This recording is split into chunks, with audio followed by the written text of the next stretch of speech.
ಯಾರು ಇಷ್ಟ ಆಗ್ತಾರೆ ಮೇಡಮ್? ಸಂಗೀತ ಏನಕ್ಕೆ ರೀ? ಚೆನ್ನಾಗಿ ಆಡ್ತಾ ಇದ್ದಾರೆ. ಅದಕ್ಕೆ ಯಾವಾಗಲೂ ಇತ್ತೀಚೆಗೆ ಅಳೋದೇ ಜಾಸ್ತಿ ಆಗಿದೆ. ಕ್ಯಾಮ್ರಾ ಮಾಡಿ ಮುಂದೆ ಹೋಗಿ. ಅಳಿಸೋರು ಜಾಸ್ತಿ ಇದ್ದಾರೆ, ಅದಕ್ಕೆ ಆಡ್ತಾರೆ. ಯಾರು ಅಳಿಸ್ತಾ ಇದಾರೆ ಅಂತ ಅವ್ರನ್ನ? ಇದಾರಲ್ಲ ಒಳಗಡೆ ಅಷ್ಟು ಜನನೂ ಅಳಿಸ್ತಾರೆ. ಅಷ್ಟು ಜನ ಇವರೇ ಬೇಕಂತಾನೆ ಜಗಳ ಮಾಡ್ಕೊಂಡು. ಏನೇ ಹೇಳಿ ಸರ್, ಸಂಗೀತನೇ ಚೆನ್ನಾಗಿ ಆಡೋದು. ವಿನಯ್ ಅವರು ಹೇಗೆ? ವಿನಯ್ ಅವರು ಚೆನ್ನಾಗಿ ಆಡ್ತಾರೆ. ಯಾಕೆ ಅಲ್ಲಿ ಚೆನ್ನಾಗಿ ಆಡ್ತಾ ಇದ್ದಾರೆ, ಅವ್ರನ್ನೇ ಟಾರ್ಗೆಟ್ ಮಾಡೋದು? ಸಂಗೀತನೇ ಚೆನ್ನಾಗಿ ಆಡೋದು.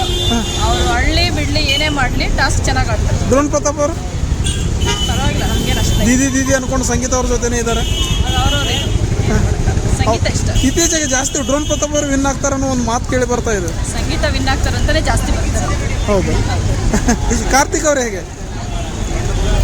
ಇತ್ತೀಚೆಗೆ ಸಂಗೀತ ಕಾರ್ತಿಕ್ ಅವರ ಫ್ರೆಂಡ್ಶಿಪ್ ಕಟ್ ಆಗ್ತಾ ಇದೆ ಅಂತ ಅನಿಸ್ತಾ ಇದೆಯಾ? ಕಟ್ ಆಗ್ತಾ ಇದೆ ಅಂದ್ರೆ ಅವ್ರು ಹಂಗೆ ನಡ್ಕೊಂತಿದ್ದಾರೆ, ಅದಕ್ಕೆ. ಯಾರು ತಪ್ಪಂತೀರಾ? ಕಾರ್ತಿಕ್ ತಪ್ಪು.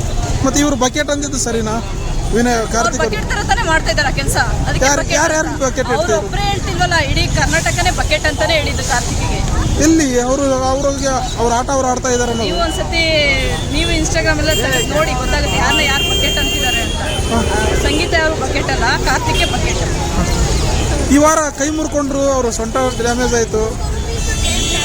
ಆನೆಸ್ಟ್ ಆಗಿ ಜಾಸ್ತಿ ಕೈ ಕಾಲು ಮುರ್ಕೊಂಡು ಆಟ ಆಡ್ತಾ ಇದಾರೆ. ಇವರು ಪಳ್ಕೋತ ಏನು ಮಾಡೋಕ್ಕಾಗಲ್ಲ.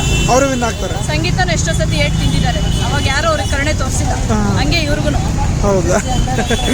ಬಿಗ್ ಬಾಸ್ ಸುದೀಪ್ ಸರ್ ಹೇಗೆ ನಡೆಸ್ತಾರ? ಚೆನ್ನಾಗಿ ನಡೆಸ್ಕೊಡ್ತಾರೆ. ನಮಸ್ಕಾರ. ನಿಮ್ಮ ಓಟು? ಸಂಗೀತ.